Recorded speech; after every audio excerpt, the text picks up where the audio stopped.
Denise Cornejo talaga namang napasuko na sa mga kapulisan. Hindi niya umano matatanggap ang naging resulta sa mismong pagpataw sa kanila ng panghabang buhay na pagkakakulong. Inaamin umano niya na nagsinungaling siya, itinuro si Bong dahil yun na lamang ang natatanging rason para naman na magkapera umano sila. Inaamin niyang trip lamang nila, pero ika ni Bong at ng mismong asawa niya, kung magti-trip naman sana, hindi naman sana ganun, yung nakakasira mismo ng pagkatao, nakakasira ng dignidad, at mas lalong pinalaki ang gulo, pinaviral nila. At itong lola niya, ni Denise Cornejo, ay talagang konsentidora.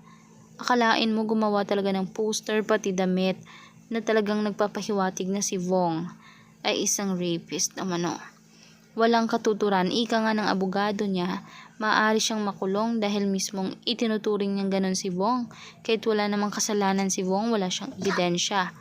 Ang apo niya mismo ang tanging may kasalanan dahil sila malaki ang ebidensya ni Bong laban sa kanila.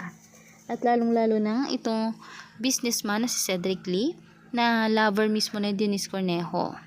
Sila lang ata yung nakikita nating kahit nakukulong na, nakukuha pang umiti.